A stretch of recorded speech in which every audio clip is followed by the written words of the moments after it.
Students, कैसे हैं आप सब। उम्मीद है आप सब खैरियत से हैं। आज हम पढ़ेंगे biology chapter number 5 cell cycle. आज हमने पढ़ेंगे इसके बाकी फेसेस। हमारा प्रोफेज 1 का भी थोड़ा रह गया था, ठीक है। आज हम उसको भी स्टडी करेंगे। हमने प्रोफेज 1 में हमने क्या पढ़ा था कि ये लॉन्गेस्ट फेज़ होता है, ठीक है। होमोलोगस क्रोमोसोम पहले तो है कि क्रोमैटिन इसमें कंडेंस हो जाता है इनटू क्रोमोसोम्स।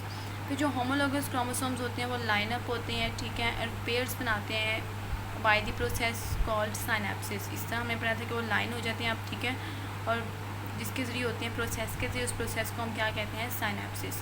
उसके बाद हमने क्याज़मेटा फॉर्मेशन पढ़ी थी। क्याज़मेटा फॉर्मेशन में हमने क्या पढ़ा था कि दो नॉन सिस्टर क्रोमैटिड्स जो हैं वो आपस में अटैचमेंट शो करते हैं। जब जिस पॉइंट पे वो अटैच होते हैं उसे हम कहते हैं क्याज़मेटा। उसके बाद हमने पढ़ा था क्रॉसिंग ओवर होती है, वो अपने सेगमेंट्स जो हैं वो एक्सचेंज कर लेते हैं। ये जो था प्रोसेस, ये थोड़ा माइटोसिस से डिफरेंट था, लेकिन जो अब आगे हम लोग पढ़ रहे हैं इसका बाकी वो ऑलमोस्ट माइटोसिस की तरह ही। ये देखिए, The exchange of segments result in the recombination of genetic information and after crossing over each pair of homologous chromosomes remain as bivalent। वो bivalent state में ही रहते हैं, इस तरह ही वो रहती हैं। ये देखें, इस तरह ही वो सेगमेंट में रहते हैं। क्रोमोसोम्स कंडेंस फर्दर, ठीक है। उसके बाद वही चीज़ें जो हमने माइटोसिस में पढ़ी थी कि क्रोमोसोम्स है कंडेंस हो जाता है, न्यूक्लियर एनवेलप डीजनरेट हो जाती है, क्रोमोसोम्स जो हैं वो साइटोप्लाज्म में डिस्ट्रीब्यूट हो जाते हैं। काइनेटोकोर्स जो होते हैं वो स्पिंडल फाइबर्स के साथ क्रोमोसोम्स के साथ अटैच हो जाते हैं, जो काइनेटोकोर लगी होती है स्पिंडल फाइबर्स, ठीक है।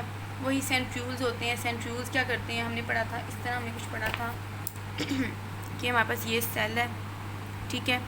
सेल के अंदर हमने पढ़ा था कि हमारे पास ये न्यूक्लियस है। न्यूक्लियस के अंदर क्रोमोसोम्स क्या इस तरह फॉर्म में मौजूद है। सबसे पहले क्या हुआ है,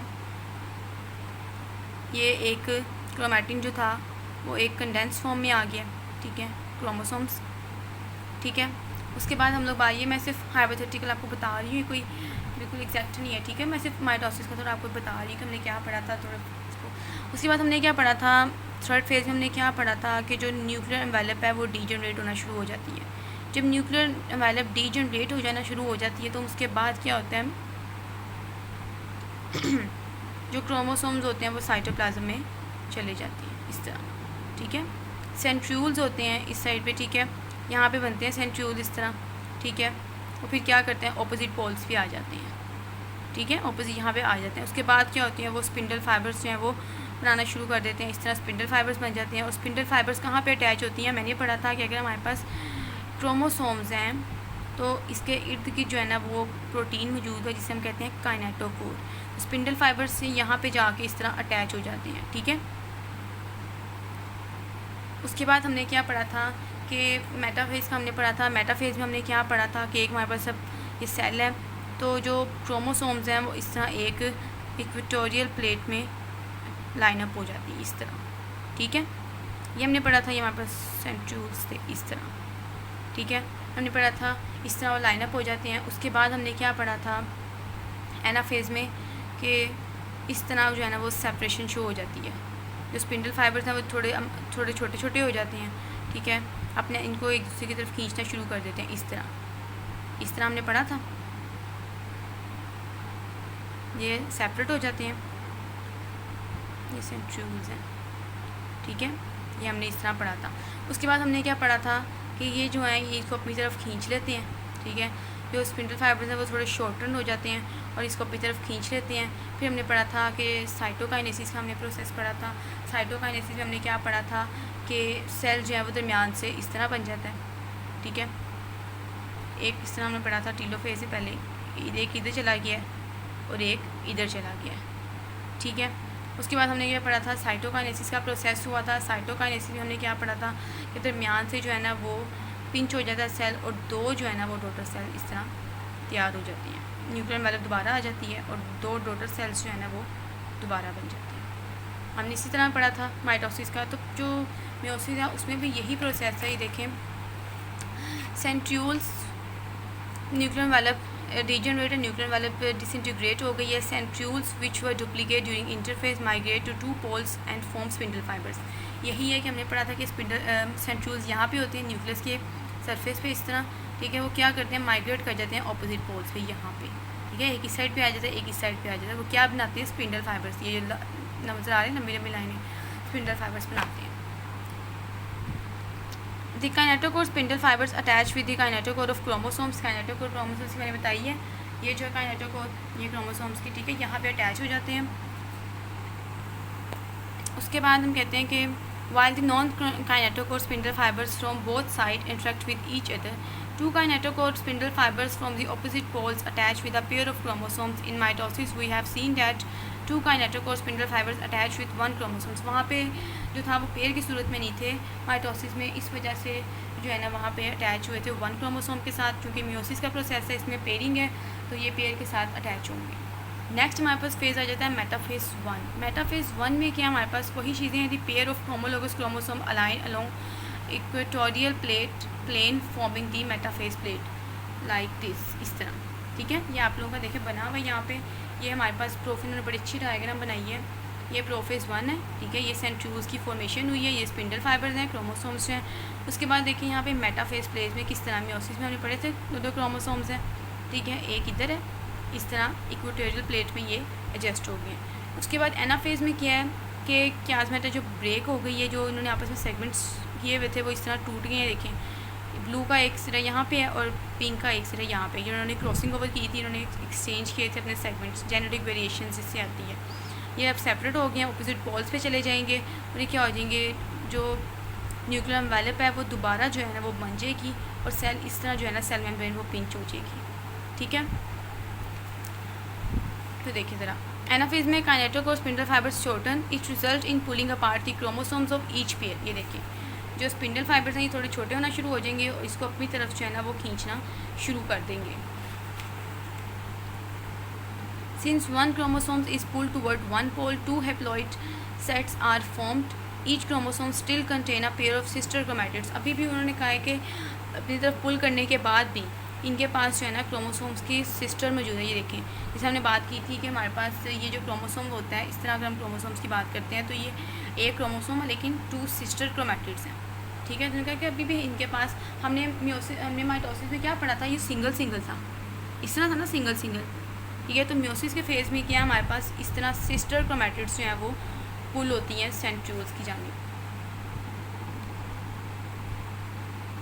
हो गया टीलोफेज 1 है। Chromosomes arrive at poles, each pole now has half the number of chromosomes but each chromosome still consist of two chromatids हैं, ठीक है। उन्होंने कहा कि पहले क्या थे, पहले इस तरह थे 4, यहाँ पे भी 4 थे, ठीक है, 4 क्रोमैटिड्स हैं, 2 क्रोमोसोम्स थे, ये 2 सिस्टर क्रोमैटिड्स थे और ये 2 सिस्टर क्रोमैटिड्स थे। यहाँ पे भी क्या थे, 4 थे हमारे पास सिस्टर क्रोमैटिड्स थे और 2 क्रोमोसोम्स थे, ये, ठीक है। अब उन्होंने क्या कहा है कि यहाँ पे क्या हो गई है, यहाँ पे भी इनकी तादाद जो है वो हाफ़ हो गई। अगर हम इतना देखें हिस्सा, इतना हिस्सा देखें, ठीक है, तो ये हमारे पास हाफ़ रह गई है, ठीक है। यहाँ पे कितने थे, 1 2 3 4, तो यहाँ पे कितने रह गए हैं, 1 2, ठीक है। इसी तरह 2 यहाँ पे चले जाएंगे क्रोमोसोम्स और 2 यहाँ पे, लेकिन अभी भी इनके पास टोटल कितने क्रोमैटिड्स मौजूद हैं, 4, 1 2 3 4, 1 2 3 4। इस सेल को अब ये हाफ सेल हो गया और ये हाफ सेल। अगर हम लोग डायग्राम इसकी बड़े अच्छे तरीके से हम लोग यहाँ पर ड्रॉ करें तो ये देखिए, ये हमारे पास सेल है, ठीक है, ये इस तरह हमारे पास सेंट्रियोल्स हैं। तो हमारे पास यहाँ पे किस तरह गई हैं, ये हम कहते हैं कि हमारे पास ये पेयर की सूरत में इधर गई हैं, ये, ठीक है। इधर भी हम लोग ये पेयर ही बना देते हैं, ये पेयर, बुक में वैसे ज़्यादा अच्छी डायग्राम बनी हुई थी, ये, ठीक है। पहले हमारे पास क्या थे, इस तरह थे, अगर इक्वेटोरियल प्लेट हमने देखी थी तो इस तरह थे, ठीक है।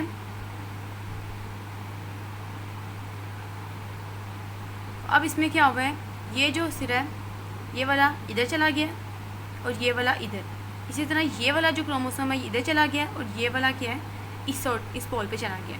लेकिन अभी भी इनके पास ये एक क्रोमोसोम और ये क्या है, एक क्रोमोसोम।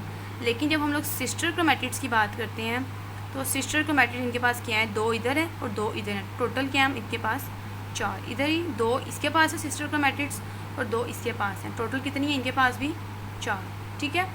अब ये जो सेल है इस तरह हमने कहा कि दरमियान से पिंच होता है, ये अलग सेल बन जाएगा और ये अलग सेल बन जाएगा। ये देखिए इस पोल पे चली जाएंगी, ठीक है। कैल्समेंट ब्रेक हो गया, क्रोमोसोम्स पुल हो गए हैं, ठीक है। और each total sale has a haploid number of chromosomes है।